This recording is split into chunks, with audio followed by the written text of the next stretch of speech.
I'd never seen a sky that colour. Yellowy, black, greeny, purple. It was uncanny. Oh, it was a day and a night that we shall never, ever forget. I couldn't believe that this was happening. First the sky, and then this horrible smell. Really sultry smell. Thunder and lightning, and it was horrible.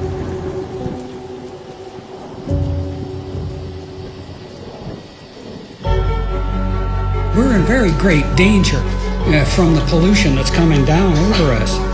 And we've been led astray by the military-industrial complex. Dangerous chemicals over us from Is the government experimenting with our That's weather? the question at the heart of a phenomenon called chemtrails, is now a term getting referring to the widespread visible attention. trail left by aircraft Millions in of the tons sky. of toxic poisons released by our Confirmed that planes during the as Cold part of War, the the government United plot to States affect military climate change. conducted secret The government is tests up there in airplanes on spraying all kinds of unsuspecting chemicals to people in change St. or Louis. manipulate the weather, leaving what you see there, and they call that a chemtrail. Geoengineering. They say it puts poison in the soil. Tests show high levels of these chemicals in our rain and soil. Using planes to spray chemicals into the atmosphere Heavy to metals manipulate or reflect the control sun's rays. rays. And that's why health department records show a sharp increase in barium and aluminum in California's water supply. We shall propose further cooperative effort between all the nations in weather prediction and eventually in weather control.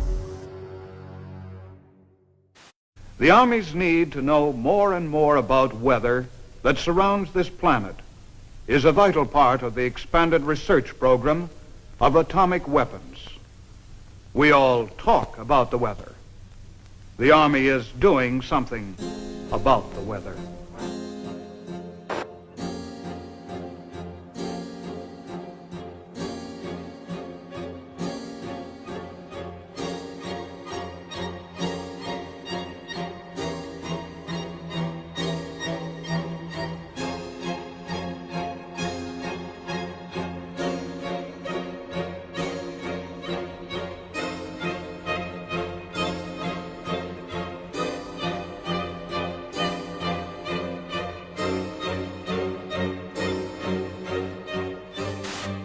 I would like to take you into the laboratory and show you a few of the experiments that led us to our outdoor experiments in converting clouds into snow.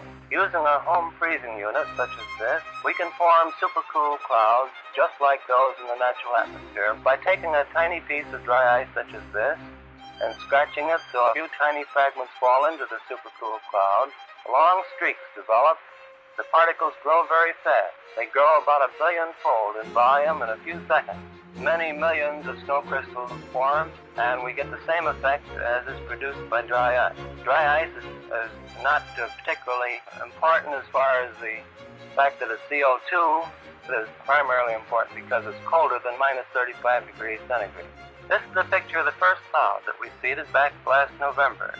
Flying in a small Fairchild plane, and putting dry ice from a small dispenser in the bottom of the plane, and within minutes saw long streamers of snow falling from the base of the cloud and evaporating into the drier air below. Under many conditions, of course, full-fledged snowstorms will be produced in this way.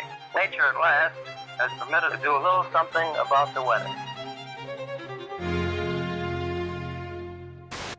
Using Schaefer-Langmuir techniques, the Army Signal Corps and Office of Naval Research began conducting many of these experiments. In 1947, Project Cirrus expanded to test cloud seeding on a hurricane traveling eastbound 350 miles off the coast of Jacksonville, Florida. They dropped 80 pounds of dry ice into the raging storm, only to realize that the hurricane suddenly changed direction and began traveling back towards the United States. Savannah, Georgia was hit by record-breaking winds of up to 85 miles per hour. More than 1,500 people were left homeless, and at least 2 people died. The total damage was reported in the millions of dollars, and the project and its participants were blamed for what happened.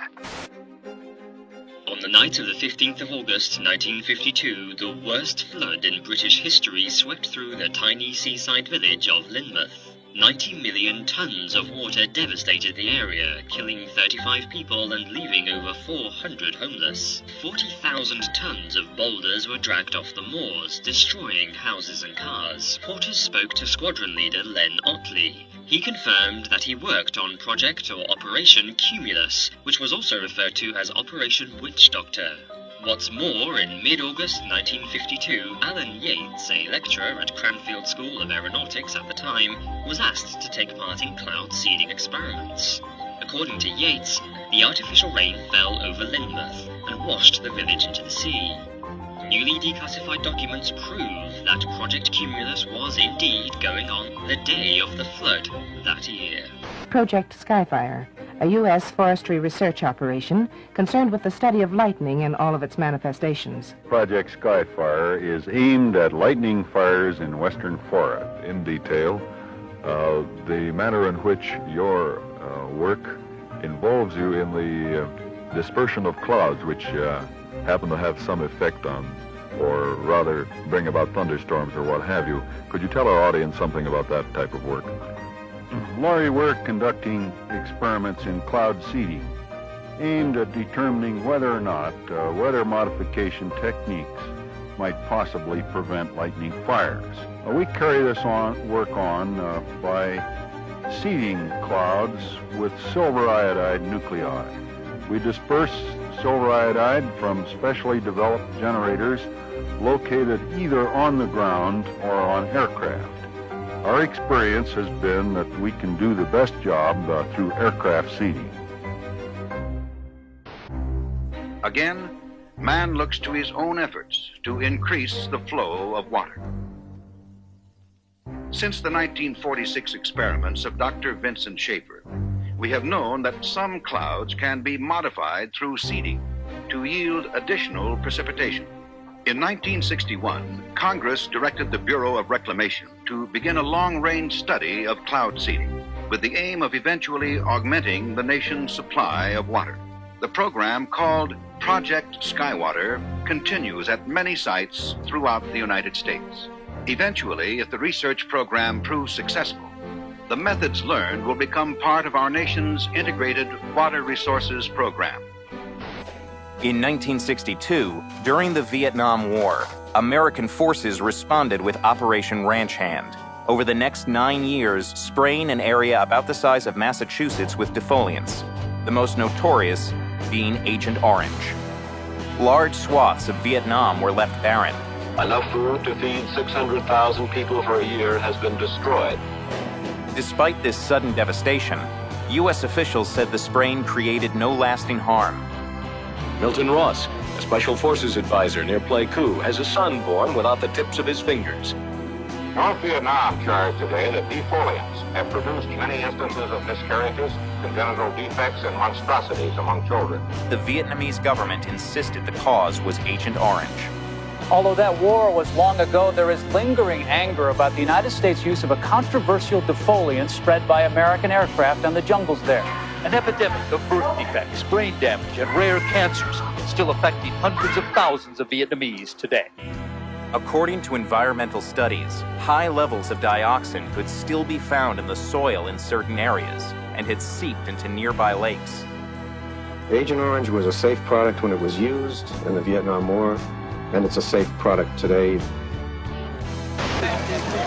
I got something to say. I want to know how come the fascist pigs have been seeding the clouds. Right. Last hour and the airplanes going over twice with all the smoke coming out of them seeding the clouds. And I want to know, why that stuff is going down, man. And why doesn't the media report that stuff to the people, man? I'm telling you what happened. The planes come over for an hour and a half and they seeded all the clouds. People of unknown origin were seeding the clouds over the I don't know what they hope to prove, man. Project Storm Fury assembles a team of highly trained scientists and technicians to fly into mature hurricanes. Scientists working on the project were convinced that they could reduce hurricane devastation using a process called cloud seeding by spraying the thunderclouds inside the hurricane with a chemical called silver iodide. This would become known as the Storm Fury hypothesis. The seeding planes fly across the eye and into these clouds, seeding the supercooled water droplets from the belt of maximum winds outwards. As the silver iodide turns the supercooled water into ice, the heat released during this process causes the seeded clouds to grow and develop into a new outer eye wall.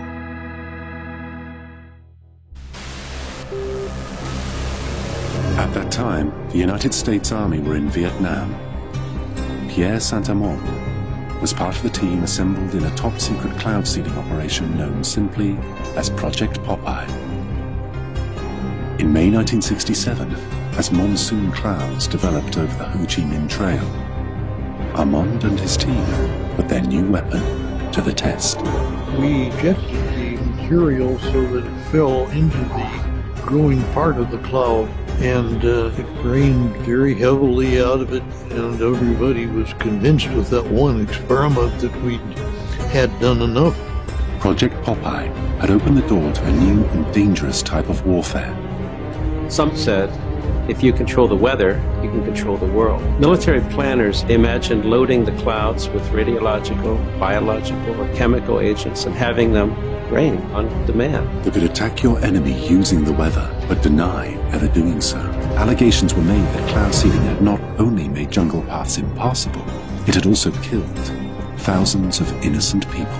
But this didn't stop governments from continuing to explore ways of modifying the weather, sometimes for highly questionable purposes. And that message calls for new frontiers, new visions. It calls for us taking the steps now that will make us no longer second in space and in science. It lays the predicate and the foundation for the development of a weather satellite that will permit man to determine the world's cloud layer and ultimately to control the weather, and he who controls the weather will control the world. It lays the steps that's necessary to provide a nuclear rocket that will produce benefits that are so unlimited that I couldn't tell you about them if I had all that. July 1976. Strange, unexplained blackouts in worldwide communications plague the globe and are covertly transmitting extremely low-frequency waves, otherwise known as ELF waves. It's called the Russian woodpecker because it was essentially that sort of clicking, pecking sound.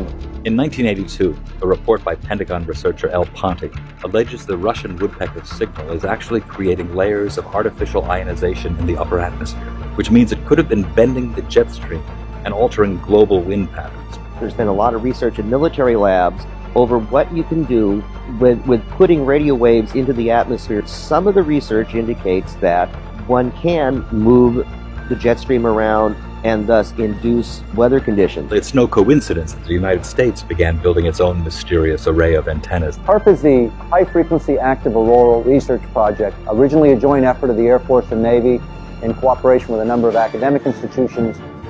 Of 180 antennas, approximately 72 feet tall, linked together to function as one giant steerable antenna. Steerable because it can aim millions of watts of ELF waves into one tiny patch of the atmosphere.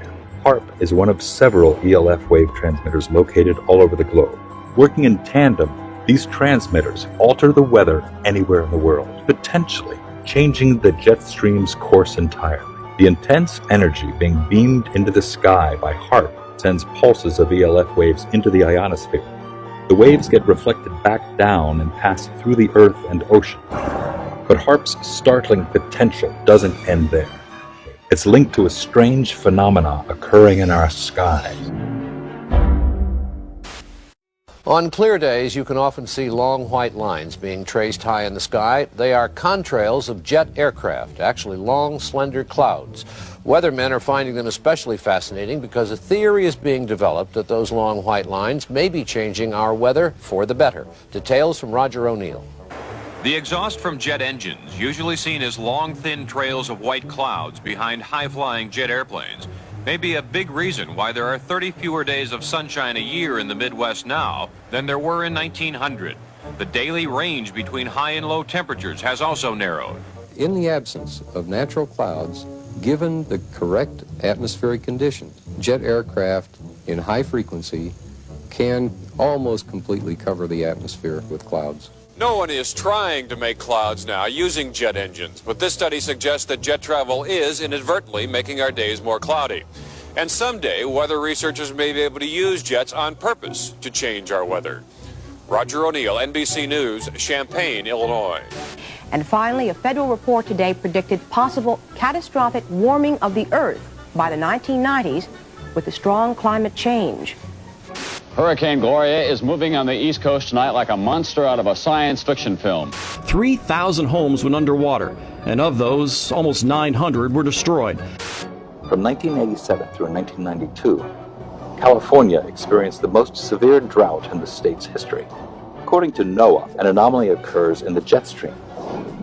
The winds appear to change direction, blowing east to west instead of west to east, indicating the jet stream coming into the west is suddenly much weaker than normal, causing a drought. By 1995, the jet stream returns to normal.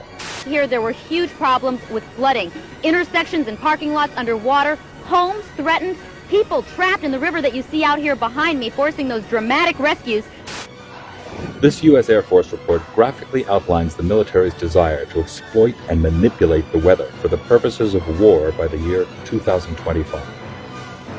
According to one of the most harrowing lines in this report, quote, "Weather modification is a force multiplier with tremendous power that could be exploited across the full spectrum of war-fighting environments."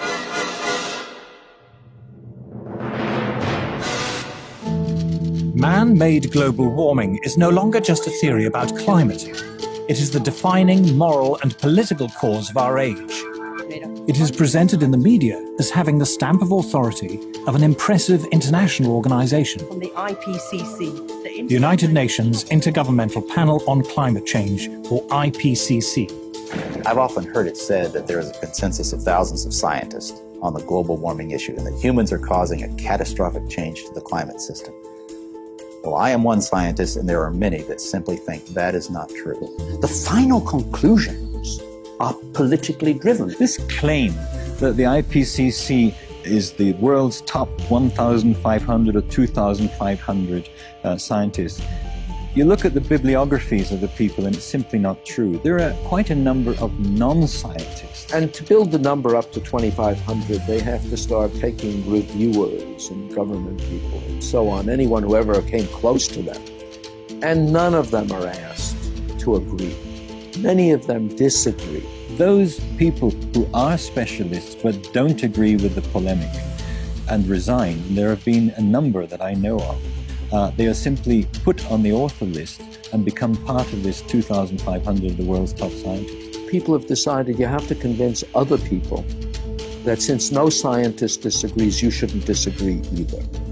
Climate scientists need there to be a problem in order to get funding. We have a vested interest in creating panic because then money will flow to climate science. It's become a great industry in itself. And if the whole global warming farrago collapsed, there'd be an awful lot of people out of jobs and looking for work. There's one thing you shouldn't say, and that is, this might not be a problem. If you go to page 119 of the president's budget, he's anticipating generating $646 billion in new tax revenue from this bill. So clearly the president expects this bill to generate $646 billion in new taxes that even his own budget director has said would be passed on to consumers. So you must have been listening to our testimony that we've had for the last few days with dozens of experts that have come in who have given completely different views. Well, I would encourage you to go back and look at the testimony this committee's heard. We're talking about that can export millions of jobs out of our economy, out of our country, and testimony's been given just to those numbers. And so we're talking about a serious consequence that there would be on this country. The carbon would be emitted, but it would be emitted in China and India, and the jobs would go to China and India. Do you want to man-made global warming pollution causes global warming. It's my understanding that back in 1997, when you were vice president, Enron's CEO, Ken Lay, was involved in discussions with you at the White House about helping develop this type of policy, this trading scheme. And is that accurate? Is it inaccurate? It's been reported. I don't know, but I met with Ken Lay, as lots of people did, before anybody knew that he was a right. crook. And clearly, you can see why so many of us are concerned about turning over this country's I energy didn't know him well economy. enough to call him Kenny Boy. You knew him well enough to help devise this trading scheme, and obviously we know what Enron and these big guys on Wall Street like Goldman Sachs, and I know you've got interest with Goldman Sachs. No. These people, well, that's been reported. Is that not accurate? No, I wish I did. I'm saying that there are going to be big winners and big losers in this bill. And I think that should be noted, that companies like Enron helped come up with this trading scheme that would Enron. I don't know if this is true or not, that some scientists are trying to figure out a way to block the sun to try to slow down global warming.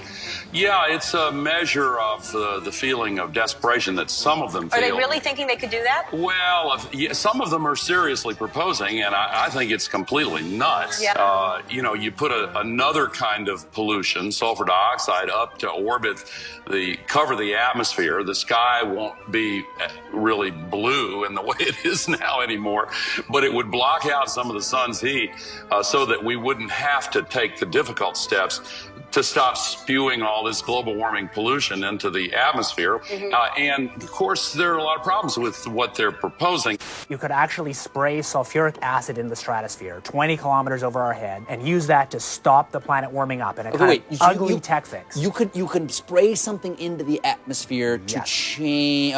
Spray pollution into the atmosphere to stop it warming. How do you do this? You'd start with a fleet of modified business jets and say 20,000 tons of sulfuric acid into the stratosphere every year, and each year you have to put a little more, and this doesn't, in the long run, mean that you can forget about cutting emissions. We will need to rein in emissions. No, we'll get to it eventually. But in the meantime, we're shrouding the Earth in sulfuric acid. So people are terrified about talking about this because they're scared that it will prevent us cutting emissions. Right, and also that it's sulfuric acid. We put 50 million tons of sulfuric acid in the air now as pollution, and it kills 1 million people a year worldwide. Okay, but it'll be better if we put more in. We're talking about 1% of that. 1% more, we're just killing 10,000 more people. You can do math. What happens to the sulfuric acid after it's sprayed? Does it just stay up there? No, it rains down, but it's a tiny addition to what we're already doing. Is there any possible way this could come back to bite us in the ass? It actually turns out to be an old idea. This was known since President Johnson. You ever look at those planes up there? They have contrails behind them.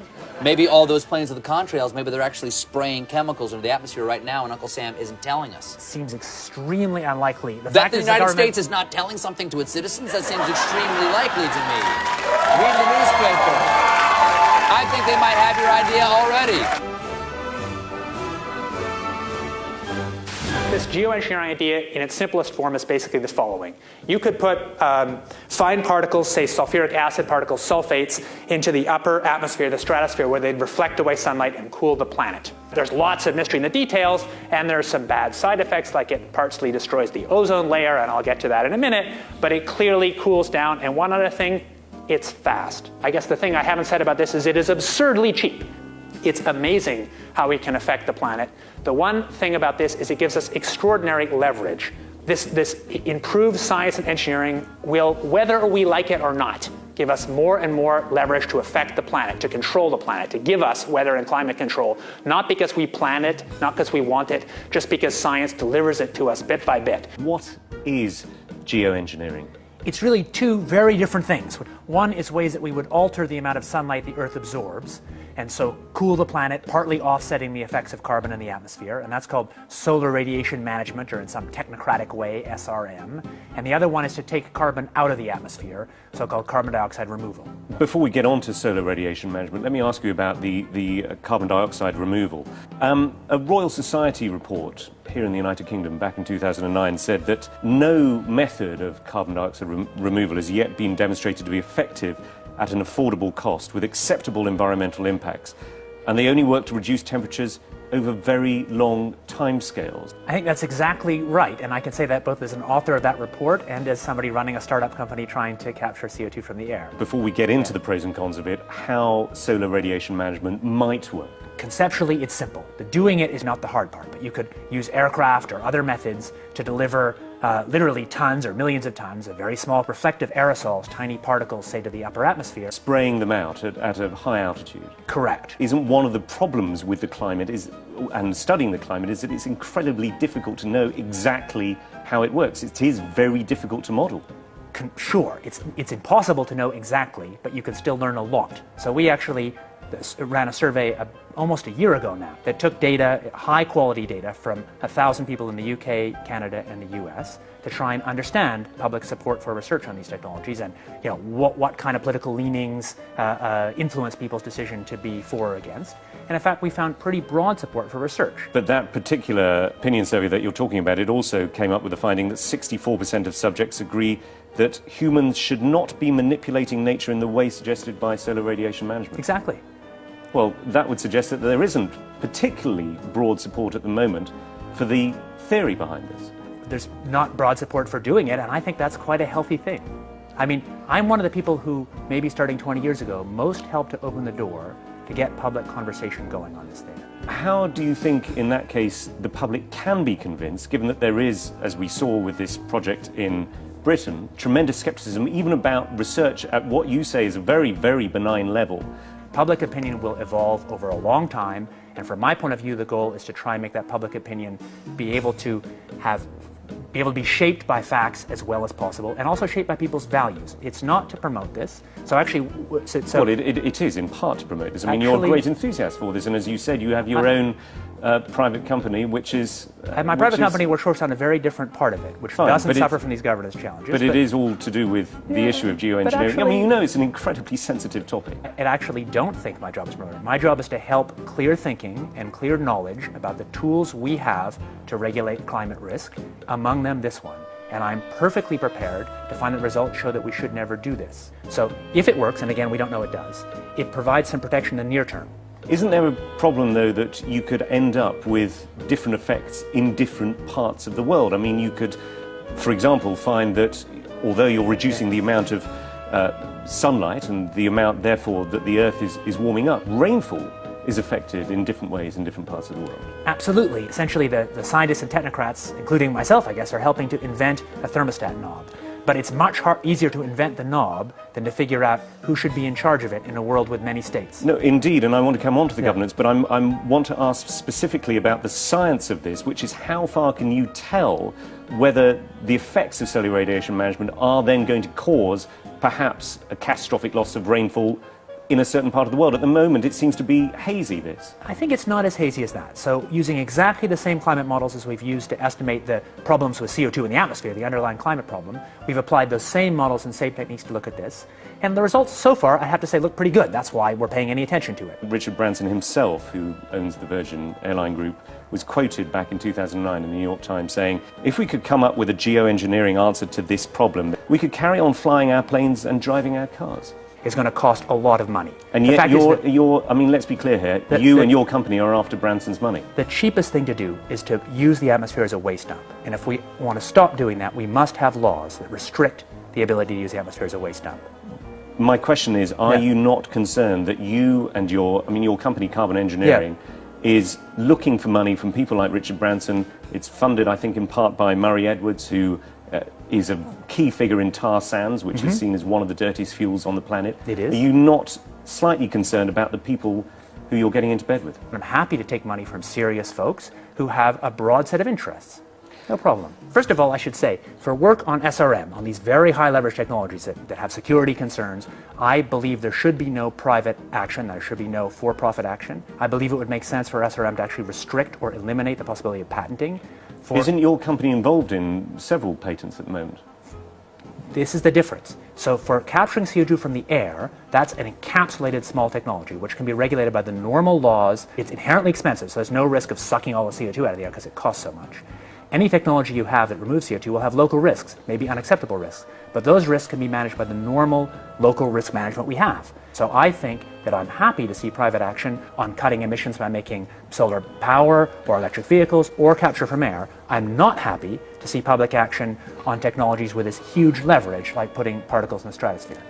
I'll tell you a little bit about some new work we've been doing, thinking about how you actually might put aerosols in the stratosphere. The novel method we've been thinking about, or it's not novel at all, it's actually exactly what happens from aircraft contrails, is that we put a condensable, a few megatons a year of sulfur would be enough to produce sort of 4 watts per square meter radiative forcing directly out of the back of an aircraft. There's a huge literature in the nanofabrication world about making fine particles from low vapor pressure gas, and there's nothing very hard in terms of aircraft engineering. If you go to aircraft engineers, and we've done this, they say that would be easy, we could do this if you want us to. We've mostly thought about sulfur, and there's a lot of good reasons to think about sulfur, because sulfur's what nature does, at least in this version of the model, is if you put sulfur in continuously, you actually get a remarkably ineffective result. Nevertheless, there might be some good reasons to think about alumina. The big deal really is that alumina has 4 times the volumetric rate as sulfur, but roughly 16 times less the coagulation rate. So you could get away, we think, with much smaller mass flow. The little picture is from a nanofabrication study,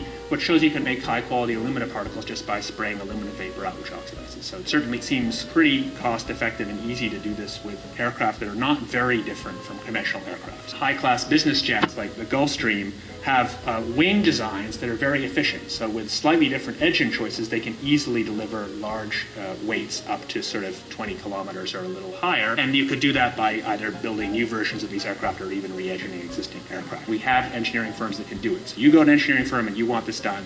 They don't say this is hard or unusual. They say, okay, yes, we could do it. Once you realize you can make things by direct condensation from vapor, then all sorts of different compounds are possible. But it's much, much harder to actually figure out the environmental risks and effectiveness of these new methods than it is to cook them up.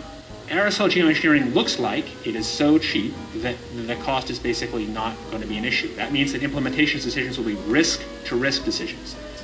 So the key factors are this is fast, it's cheap, and it's inherently imperfect. It cannot compensate for the amount of CO2 in the air. On a commercial basis, I do absolutely no proprietary commercial work on solar radiation management because I think such work would be wrong. Solar geoengineering refers to a set of technologies that could allow humanity to deliberately increase the planet's reflectivity, and so partially offsetting the temperature changes and other climate changes that come from the accumulation of carbon dioxide. Solar geoengineering can be very inexpensive. The cost might be something like $10 billion for the whole planet. That sounds like a lot of money each year, but in fact that's something like 1/10,000th of global GDP. This next story is so unbelievable, we didn't think it could possibly be true. But after receiving thousands of records and declassified reports from the Army, it's confirmed that during the Cold War, the United States military conducted secret tests on unsuspecting people in the city of St. Louis. Lisa Martino-Taylor's life work has been to uncover details of the Army's ultra-secret military experiments carried out in St. Louis and other cities during the 1950s and 60s. This study was secretive for a reason. They didn't have volunteers stepping up and saying, yeah, I'll breathe zinc cadmium sulfide with radioactive particles. These Army archive pictures show how the tests were done in Corpus Christi, Texas in the 1960s. In Texas, planes were used to drop the chemical, but in St. Louis, the Army placed chemical sprayers on buildings and station wagons. City officials were kept in the dark about the tests. The Cold War cover story was that the Army was testing smoke screens to protect cities from a Russian attack. Clearly, they went to great lengths to deceive people. By making hundreds of Freedom of Information Act requests, she uncovered once classified documents that confirmed the spraying of zinc cadmium sulfide. The greatest concentration of this compound was sprayed near the Pruitt-Igoe housing complex just south of downtown St. Louis. It was home to 10,000 low-income people, and an estimated 70% were under the age of 12. Martino-Taylor claims they all unknowingly inhaled this compound morning, noon, and night, so the government could measure its effects on their lungs. So this is in violation of all medical ethics, all international codes, and the military's own policy at that time. And Venezuelan leader Hugo Chavez has once again accused the United States of playing God. This time it's Haiti's disastrous earthquake that he thinks the U.S. was behind. Spanish newspaper ABC quotes Chavez as saying that the U.S. Navy launched a weapon capable of inducing a powerful earthquake off the shore of Haiti. He adds that this time it was only a drill, and the final target is destroying and taking over Iran. A wild accusation from Iranian President Mahmoud Ahmadinejad. He says Western countries are causing drought in certain parts of the world, including Iran. He says They're using high-tech equipment to drain raindrops from clouds. He basically says European countries are stealing rain from Iran for their own use. You know, they were talking about climate change yesterday, and now we're learning that scientists and researchers are looking at how to change the weather on purpose. That's right. Lasers now could one day manipulate rain and lightning. That's right. Well, as Mark Twain once famously said, everyone complains about the weather, but no one ever does anything about it.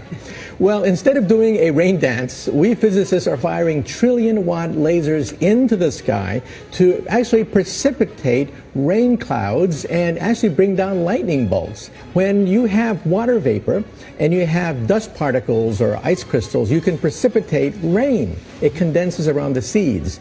These seeds can also be created by laser beams. By firing trillion-watt lasers, you rip apart the electrons, creating what are called ions, bringing down rain and even lightning. So I remember reading the stories that China had used this during the Olympics, that the USSR had used this after Chernobyl to create rain clouds. I mean, did those really work then? We have some of these capabilities now? Inconclusive. Even in the 60s, the CIA used this to bring down monsoons during the Vietnam War. Governments have been playing with this thing. Alleged to. Alleged to, right. Yeah. Now, we realize that for decades now, these governments have been alleged to have experimented with weather control, but nothing conclusive. We're actually using trillion-watt lasers now. They precipitate rain out of water vapor.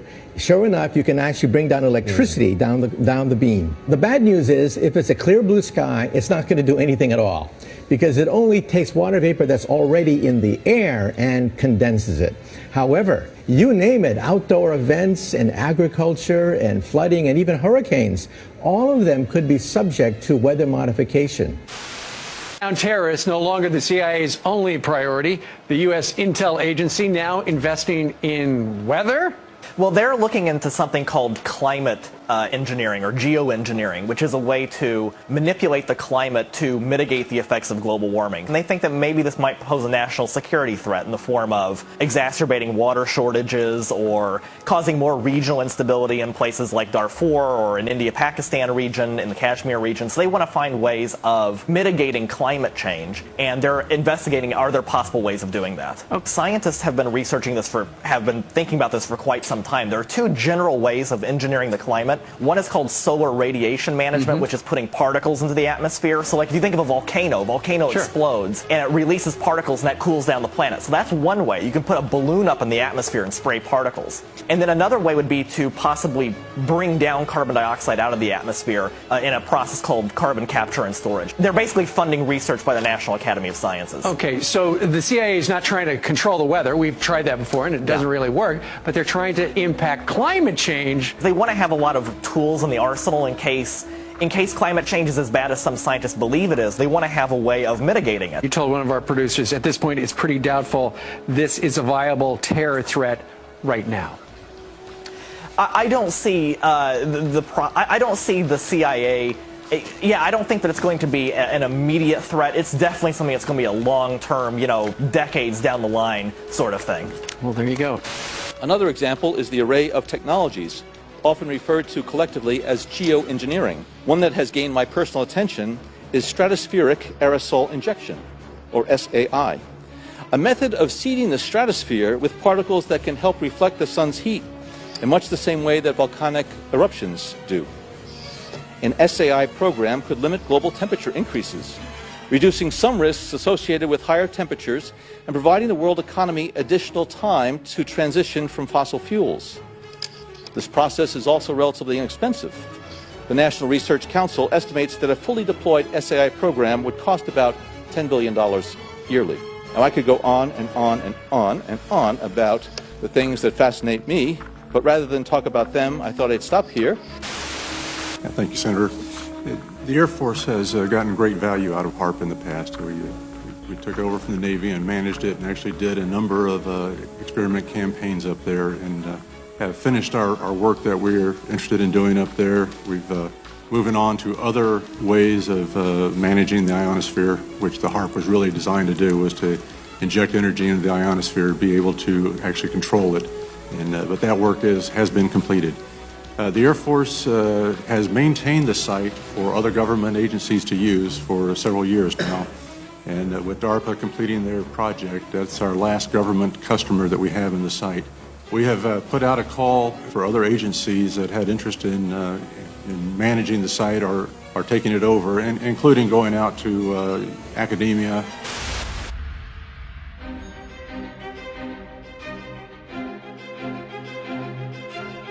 International corporations are modifying our weather all the time, and they're modifying it in ways that cover thousands and thousands of square miles. Programs are impacting microclimates needed for our crops to survive and needed for pollination.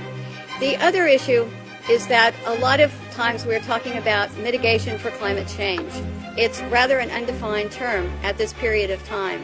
And so what happens is that many times we're talking about artificially putting chemicals like sulfur or particulates into the atmosphere in what they call geoengineering schemes to reduce, supposedly, global warming. And if you take and you put up into our skies chemicals to reduce the amount of sunlight reaching the earth, you are going to begin to reduce crop production. Without the process of photosynthesis, whereby plants from direct sunlight gain the energy to grow, to produce crops, we are going to find ourselves, if we mitigate in that direction, impacting the crop production not only here in the United States, but worldwide. What you're seeing now, a lot of times many scientists know, especially at NASA and in other areas, that the skies that we're seeing are not normal cloud formations. These are man-made. In California, the State Department of Health drinking water tests were examined between 1970 and this year, and we found unusual spiking in barium, aluminum, strontium, manganese, and all of these spiked at the same time in various drinking water supplies across the state of California and also in Arizona. So what's happening with these atmospheric tests is that aluminum, as one example, gets into the root systems of our trees, and it looks like the trees are dying of drought, but they're not. Many of our forests in Redding, California and other areas are dying from warmer temperatures produced by persistent jet contrails, also impacting tree health and crop health. They know from scientific studies back in the 1970s that they deplete beneficial ozone in the atmosphere by releasing nitric acid. The death dumps, otherwise known as chemical trails, are being dropped and sprayed throughout the United States, in England, Scotland, Ireland, Northern Europe, and I have personally seen them not only in the United States but in Mexico and Canada. Birds are dying around the world. Fish are dying by the hundreds of thousands around the world. This is genocide. This is poison. This is murder by the United Nations. This element within our society that's doing this must be stopped. I personally have observed the planes in Lincoln, Nebraska at the Air National Guard. They have no markings on them. They're huge, bomber-like airplanes with no markings. This is a crime. Crime against humanity, crime against America, crime against the citizens of this great country. What is wrong with Congress? This has an effect on their population and their people and their friends and their relatives and themselves. What's wrong with the pilots who are flying these airplanes? They're dumping this crap, this poison, on their own families. Somebody in Congress has to step forward and stop it now. Thank you. I'm Ted Gunderson. I conducted air sampling, I conducted soil sampling, and I was getting high levels of these contaminants. When I started asking the question again under a new commander, I never in my life thought I would have somebody look me in the face and tell me, "Is there something wrong with you? You've been looking really depressed lately. You know I can put you under a mental evaluation for up to 120 days. Who would take care of your daughter?" Because I was divorced at the time. As soon as I heard that, I knew. It validated everything I ever thought. And I thought, I've spent 9 years of my life trying to protect human health, and here we are violating law after law after law. Just sitting here, instead of protecting the people, we are poisoning the people. And you ask yourself, if this is true and we are spraying the people, where are the pilots? Where are the people? I don't know if you pay attention, but look at Snowden. Look at Manning. People don't come forward because these supposed Whistleblower Act protections that you have, are not enforced, they're not supported, and they really don't exist. Geoengineering is occurring, it's been occurring, it is not new, and your tax dollars are funding this. So it is unethical every day for all the other people that are out there that work in preventive health, or even physicians that aren't speaking about this. They need to. The biggest hurdle that we have is disinformation sites. I never say them, but I'm going to today, so that you know if anyone ever gives these to you as a reference to debunk you, it's Metabunk and Contrail Science. Those are two websites that are ran by a government shill named Mick West. He is a computer gaming programmer who tries to tell you about persistent contrails. So somebody who isn't even credentialed in chemistry or physics or ecology, none of that, is trying to tell you that you're crazy. You have to understand that I have met people who used to be purposeful disinformation trolls, as we call them. These people are paid to get you on board to believe a website or an article. So I just want everyone to know and understand that of all things, of all the freedoms that we are losing, geoengineering is the #1 issue that we are facing. Because you can have guns and money and you can have everything. If you don't have food and water and you are dying of respiratory or neurological illnesses, what does it matter? So you've heard about vaccines and you'll hear, about smart meters and you'll hear about other issues. These are all systemic effects. We are getting overexposed to toxins. People will tell you fluoride's in the water, but it's not a lot. It is a lot because you're getting it everywhere in your food, water that you drink, and you're getting it in your vaccines. Our bodies cannot metabolize these toxins. There's the debate. Is it a condensation trail or a chemical trail, something with an additive in it? And I couldn't fight the chemical trail issue for a long time. Give me a reason, give me a motive. And so I started time-lapsing the sky. And there was this one day where I saw a series of planes go by, but one trail persisted and the others didn't. And as that trail slowly faded away, 2 other planes came along. One hit the exact end of it, and another went through the middle. How could these planes be aware of, or better yet, even be remotely concerned with what's going on with the debris from another plane? And as I time-lapsed the sky more and more and more, and at higher and higher resolution as the technology improved, it was a godsend, because you could see even the little planes were part of the bigger program. So they had to be at a precise place at an exact time to reveal a disturbance in a trail that may have only been in the sky 10 seconds. It went beyond correlation. And we're dealing with a massive, massive ballet in the sky. Yeah. We've got a program that is loose on the planet and is this guise of climate change, but it is this program we're seeing at work. As I became more aware of technologies, I looked at these clouds, at these patterns with different eyes, with a different understanding. And what I've learned is that these chemtrails help the technology align these patterns, align these vibrational structures which direct our weather today. When I found out about this first, I couldn't believe that I had never seen it before, because I'm from County Wexford, which is known as the sunny southeast in Ireland, and we have always boasted the highest sunshine hours in the country, and we are also underneath one of the busiest air corridors in the world.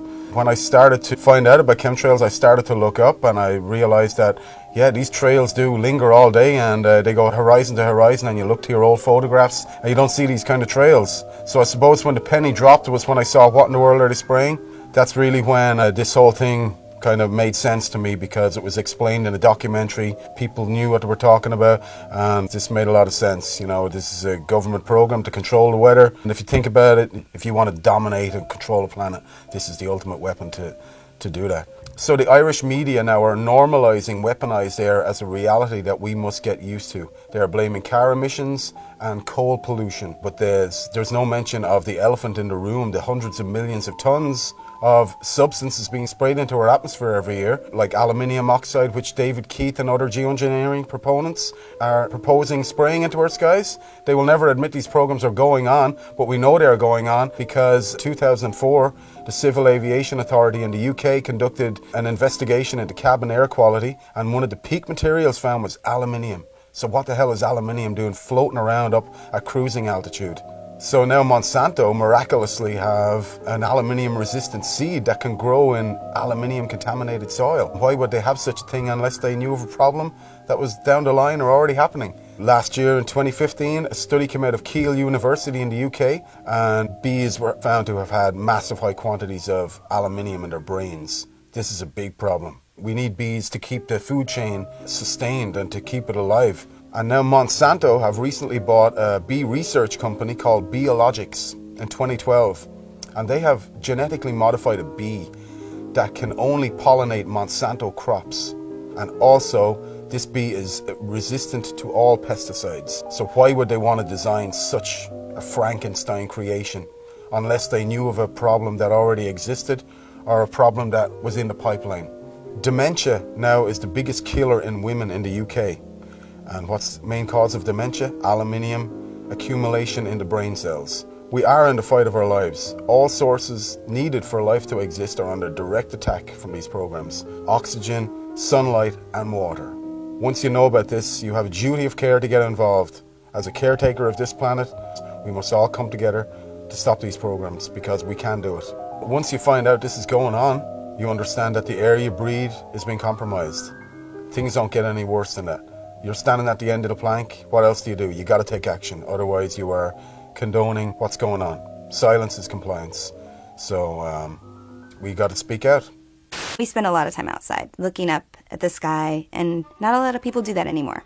March 14th, 2014, in Eureka, California, I was driving the vehicle with my 2 kids, and we were watching this chemtrail for about maybe like 5 minutes it had been going. And I noticed that there was this large flash that lit up the entire sky, similar to what lightning would do. So we're driving towards the sunset, and the drone was coming this way, and it came over, and about there, that's when we saw the light, and then it went straight down from that angle. The difference that I'm finding when I see a drone spraying compared to an airplane spraying is when the drone sprays, it seems that it's more of an upward angle from the ground to the sky, as if it was launched from right below where it was.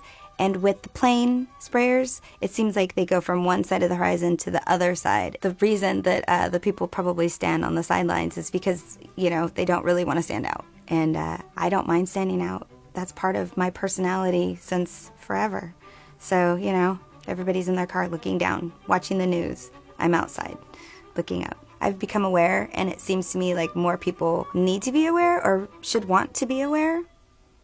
My name's Jack Falsrock, and I'm Madra Maui. I grew up on the east side of Mount Shasta. We went out and hunted and gathered all of our food all the time. That's when I first started noticing that something was wrong with the earth. Then I started seeing things in the sky that was not supposed to be there. And then I seen that what caused those things was the planes that was flying over, and they were polluting the sky. And I was wondering why don't they care about the sky? What I noticed, you know, is this really strange weather. You know, it really disrupts everything. You know, I noticed that too. You know, how when it gets cold, sometimes.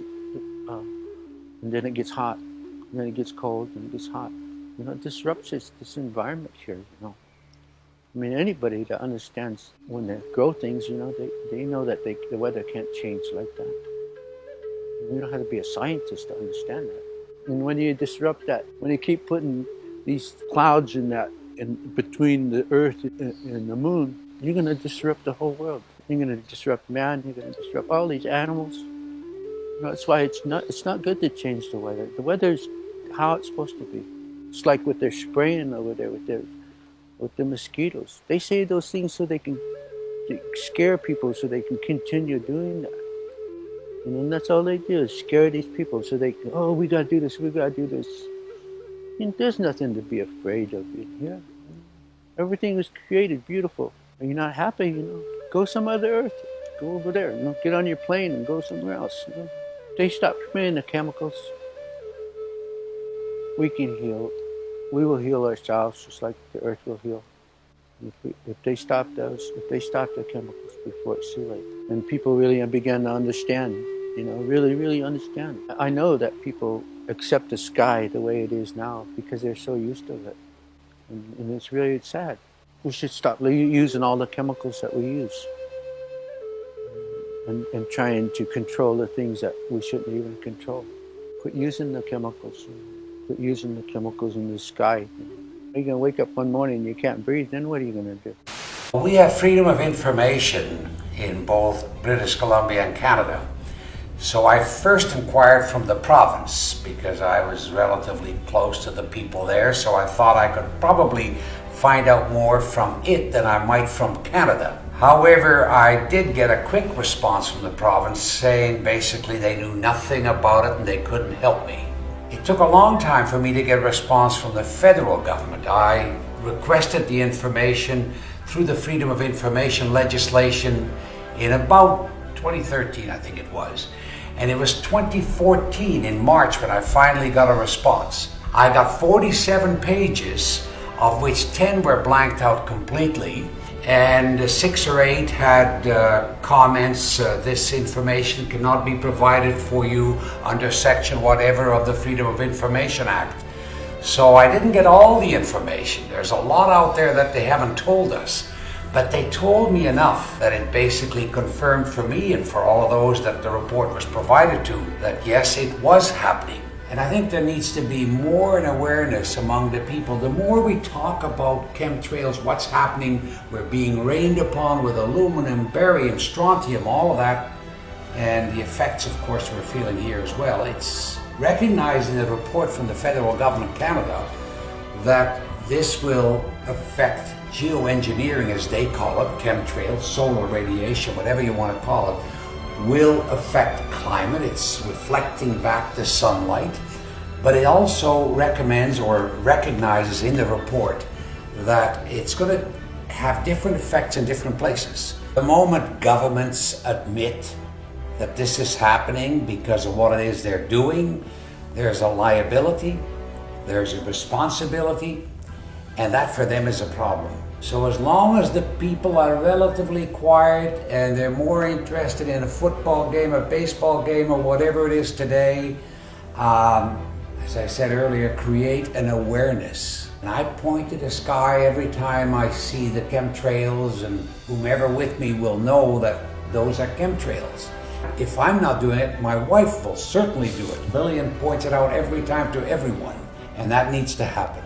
I guess for the most part, the populace still thinks that governments can't do that to us. It's impossible that it's happening. Mm-hmm. If the government came out, or the bureaucracy or whatever came out and said, we're very involved in genetically modified foods, or we're creating chemtrails, which means that you're being rained upon with aluminum or whatever, that would probably not go over too well. That would be politically very unpopular. You would have an outcry, you would have a protest, you would have a mini revolution. So they're going to try and keep it down as much as possible. You're not going to see a whole lot of politicians or bureaucrats jumping on it. The pressure is going to have to continue on. There's got to be a lot of it. It obviously, the result will be enormous public awareness. Once aware, they're going to fight it. They're going to be on our side. We're going to be together on the issue. That's important. I first got into chemtrails when I had some solar panels fitted onto my roof, and I noticed on the days that the sun was out, it was great, 4 kilowatts, happy days. And then I noticed some days it got down to 1 or 2 kilowatts, when actually the weather forecast sun. I'd never taken much interest in the weather until I was earning money out of it. And then when you find out you've earned only a fifth of what you should have earned according to weather forecast, then something wasn't quite right. And I'd never heard the word before, chemtrails. And then when I went and looked it up on YouTube, I couldn't believe that somebody would actually spray the sky with lines deliberately. And yet, as the weeks went by, I found out absolutely it's true and they were doing it. And it was costing me money. There's other subjects that have come along in the meantime when I thought, is there anything that could be done to stop this? And having found other subjects, people like Wilhelm Reich's name was coming up, and even later Tesla. Wilhelm Reich, very, very clever person in as much that he realised there's an energy in life that's very, very powerful and important and is related to good health. And after many years of investigation, he found out there were some fantastic properties to this, and he called it orgon, which is related to ether. Other people came along people like Trevor Constable, who looked at generating and changing the weather with certain pieces of equipment. And this isn't the use of chemicals, this is actually the use of equipment which reacts with ether, and it's perfectly 100% natural. Wilhelm Reich actually found out there was amazing cures with ether, and one of them was cancer. He actually cured the people that the hospitals discarded and put them on the scrap heap basically and says, we can't cure you. And Wilhelm Reich virtually cured every single one of them. He understood what ether was about. And how he found out about the cancer is that when you change the frequencies of DNA, the DNA loses all its instructions. And that means that the DNA grows distorted and it can't grow the way that it should grow. In other words, if it's part of your skin or it's supposed to be part of your kidney, it grows into a deformed piece of the body that shouldn't even be there. But by correcting the frequency, the DNA goes back to grow how it should do. And that's one of the amazing things he was working on. Tesla proved beyond any shadow of a doubt that he can actually tap into the energy which is already there. And what I mean by that is when you have two opposing potentials, you can tap in the difference between the two potentials, and that's your energy that you're actually creating. Now, Tesla said something that I thought was very interesting. I only found this out recently. He talked about ether, and he made this statement that ether controls magnetism, electricity, and all energy. Now, to actually come out and say that, he must have had some basis as to why. We know that Tesla based all his works on facts and many, many experiments. And of course, we use many of Tesla's technology today, both in electricity, magnetism, etc. And so we're in a position now where we're looking at equipment that Wilhelm Reich manufactured and made. We're looking at the way that he used it and he generated it. Now, Wilhelm Reich, he actually was called into places like California when it hadn't rained for months and months. In fact, some of these poor farmers were being bankrupt. He actually went to a place where it hadn't rained for many years, and after about 6 weeks, he did start to develop a very small amount of rain, but a moisture came into the area where all the plants started to flourish. According to what his daughter said, that area continued to flourish for another 50 years. The other thing that Wilhelm Reich noticed is the texture of the rocks changed from being crumbly to having some body back to it again. So when we talk about ether, we're not talking about just weather modification or health to the body. Ether must be some kind of energy which controls, as Tesla said, everything. It's like the link that ties and controls everything together, whether it's energy, magnetism, or electricity. I would love to be able to use ether to bin 1, 2, 3, 4, 5,000 square miles of chemtrailing. That would be fantastic. Before they use it for all the other agendas. And if we could do that, happy days. Because that's what a lot of people are looking forward to. A day where all this crap is not in their control anymore. And I believe if we could master this, ether will do exactly that.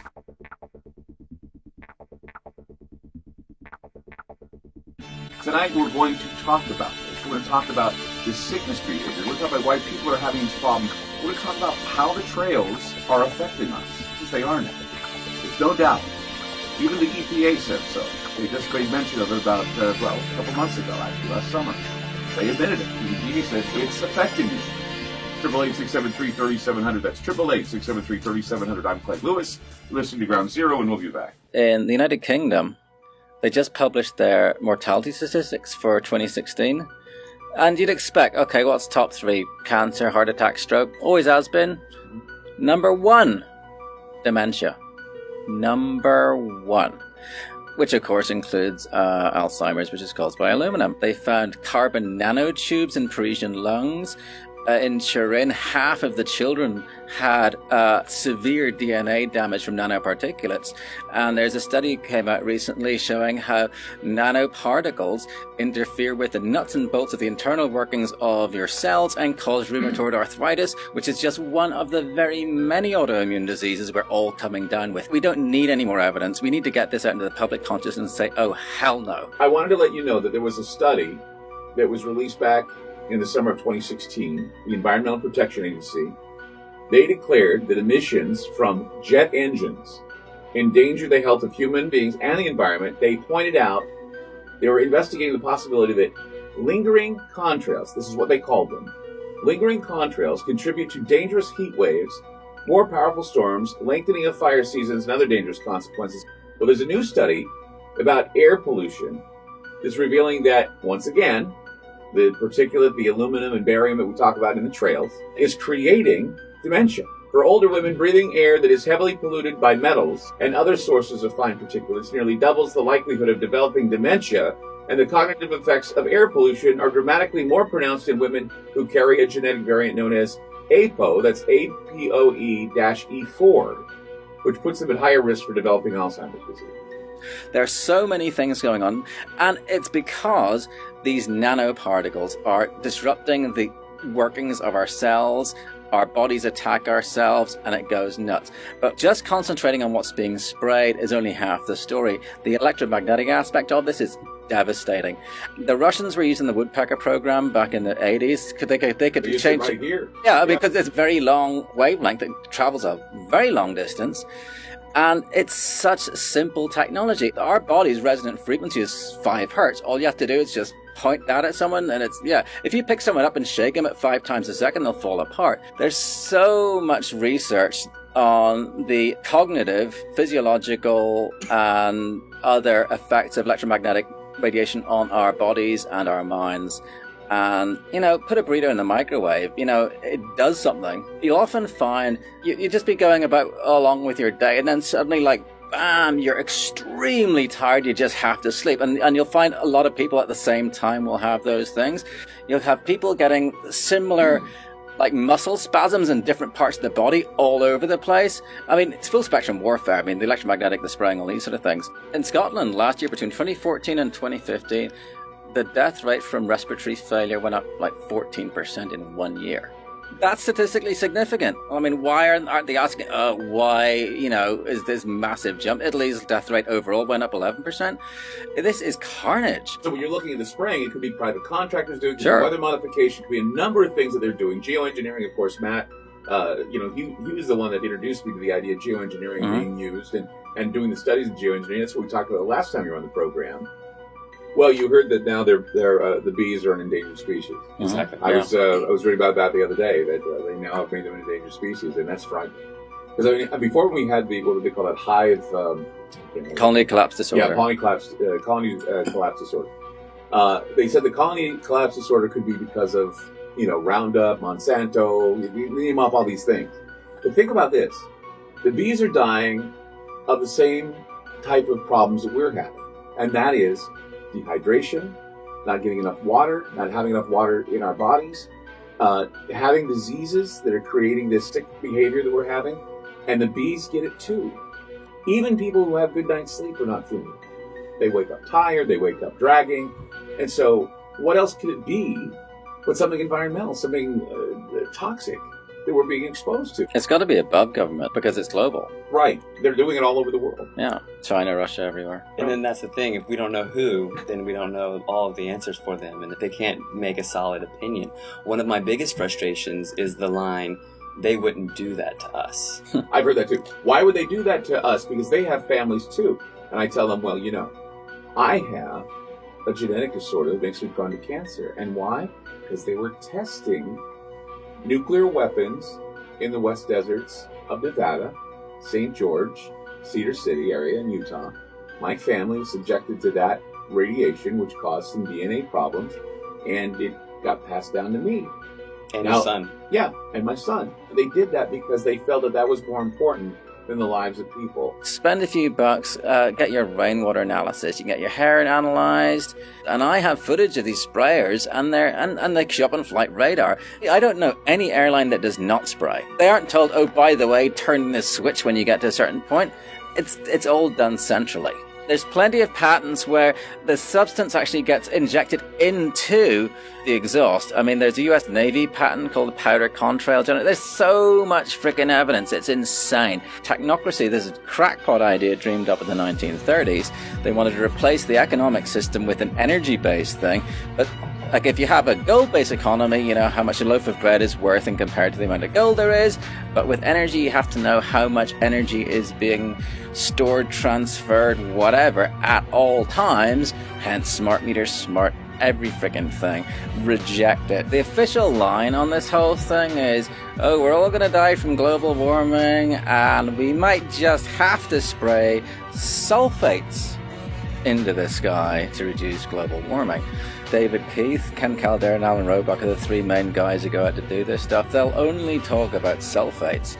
But their own papers say, actually, sulfates don't work. They stick together, they fall out of the sky. Instead, you got to use nanoparticulate aluminum, barium, strontium, magnetite, and so on. And this character, David's research, according to US Code 50, Section 1520A, I think, it's legal to spray chemical and biological warfare on a civilian population as long as you call it research. So it's banned as warfare, but you can do it in your own populations. So I think all the spraying is generally done by people's own militaries. What they're doing is they're establishing a geoengineering governance regime. It's a self-proclaimed regime. They asked for papers to identify things like, should we even involve the UN? Should we take into consideration human health impacts? What role will public perception and opinion play while we establish this solar geoengineering governance regime? Self-titled regime. So Patrick and I, we independently submitted papers. I hired a PhD. My paper delved into the human rights aspect, that we have the right to environmental decision-making participation. Both of our papers were, of course, rejected. It is their plan to do full-scale deployment. They claim that all of the research that we've been seeing, these grid patterns, are research. They're admitting to it. The chemtrails, the geoengineering, the solar radiation management, okay, and now you can even look up the Solar Radiation Management Governance Initiative, SRMGI. Okay, it's an initiative to govern their solar radiation management, which is chemtrails, which is geoengineering. So these people are meeting, 24 scientists behind closed doors, to develop the plan for the regime to take hold to go full-scale deployment. Some days don't have chemtrails, right? Some days are clear. And really, the more clear days you get in a row, the more likelihood it is that you're going to get a grid pattern coming up. But this irregular pattern of appearance where you not only have no lines in the sky, but you also don't have the air traffic. Okay, listeners, feel free to look up at your sky, look at that air traffic, see those days where there's nothing going on. And this irregularity in the appearance it's the clue, it's the first clue for the newbies. Chemtrails are also called solar geoengineering, it's also called solar radiation management, it's also called stratospheric aerosol injections.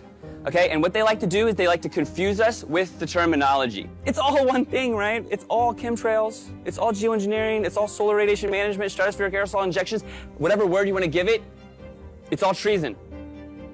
It's very, very obvious that chemtrail does not behave like an actual cloud formation. It forms out and fades into a milky haze, all right? Irregular pattern of appearance, the number of trails seen simultaneously at a given time. When you're sitting out there and it's a normal day and then all of a sudden a dozen planes show up and grid the sky, whereas you've seen 3 planes all day, something is going on there. That's it. It's that simple. How come all of a sudden all the planes show up at once and zigzag the sky? We got broken trails, all right? Things are going on where they're mixing chemicals in the sky. They're using the atmosphere as a laboratory. That is a quote from NASA. Using the atmosphere as a laboratory. Okay, the exhaust is often coming where the engines are not. Okay, this wakes the people up. In 1983, we had 50 companies, right? 90% of the media. 1983, 50 companies encapsulated the 90% of the media. Now it's been consolidated down to 6 companies. Those 6 companies are owned by just a couple families. Everything is controlled. They hand a script to the entire nation. And your local broadcaster is reading something that was planned to build your mental construct to control the way you think about everything. A child's happiness is priceless, especially on a birthday. A child's happiness is priceless, especially on a birthday. A child's happiness is priceless, especially on a birthday. A child's happiness is priceless, especially on a birthday. Well, child's happiness is priceless, right? Especially on a birthday. A child's happiness is priceless, especially on a birthday. A child's happiness is priceless, especially on a birthday. A child's happiness is priceless, especially on a birthday. Civil society actors that, quote, manifest the will of the public. They call these astroturf because Almost everything has been co-op. They've contemplated how they were going to convince us that we need solar geoengineering to block out the sun. They say society is lousy at strategy, but we are not. A few suggested that to shift the conversation in productive ways, geoengineering will be characterized publicly as a terrible choice. We'll start the conversation by introducing them this problem, and we'll tell them that it's a horrible idea. Problem, reaction, solution. So here they come out immediately.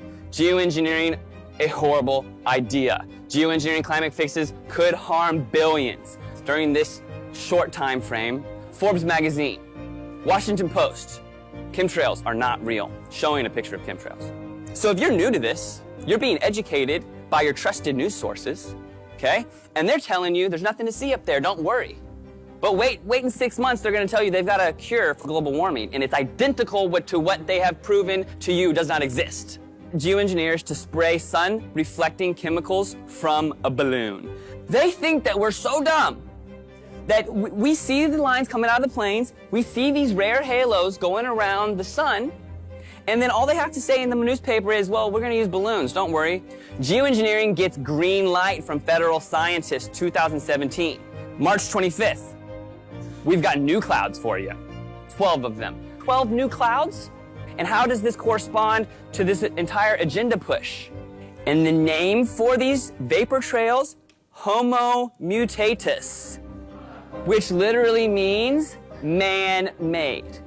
The World Meteorological Organization has decided to add 11 new cloud classifications. That's to their international cloud atlas, and this is a big deal because it is the first time they've added anything in 30 years.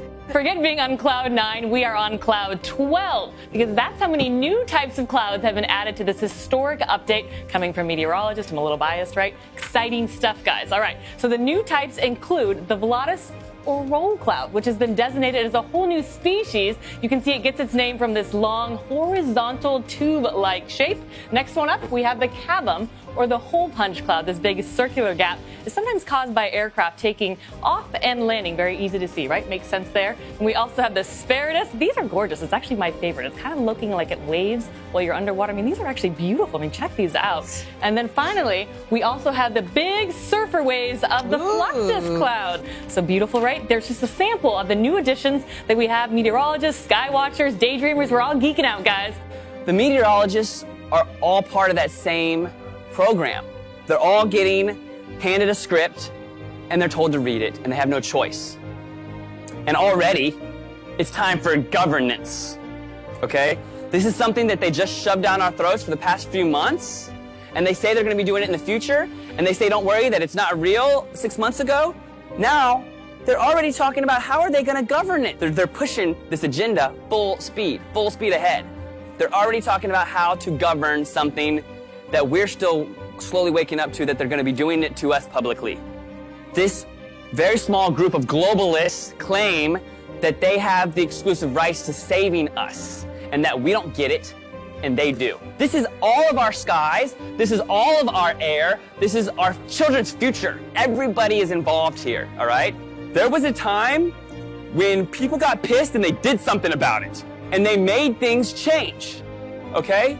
They know that they can program you through social media, okay, and we can't let that happen. It's up to us to carry this information forward. It's up to us to be the change. And if we don't do it, we're not gonna have any sun. Thank you.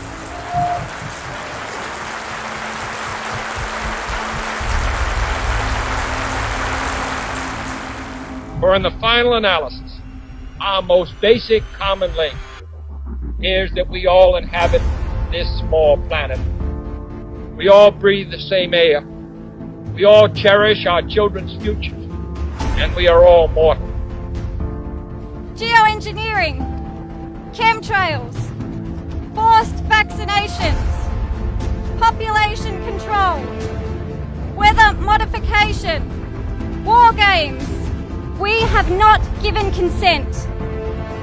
You cannot spray the atmosphere with toxic chemicals and expect no ramifications. These chemicals go into our food, our air, and our water supply. Ill effects of these have been recorded as headaches, flus, breathing problems, skin problems, and my major concern is Alzheimer's disease. Aluminium causes nerve damage. Fluoride in the water works with aluminium in the air to cross into our brains. At this moment, about 24,700 young people around the age of 30 and above have Alzheimer's. In the next 10 years, 400,000 people in Australia will have dementia. It is now the third leading cause of death in Australia. About 10 years ago, I did a degree in environmental management. It's concerning to me that in that short time, we were brainwashed to believe in population control, that our Earth could not sustain itself if we didn't intervene. The Earth has enough resources for everyone. We need to change our thinking, but also change our actions. If you have never heard of these terms before, then please start looking at the sky and make your own decisions.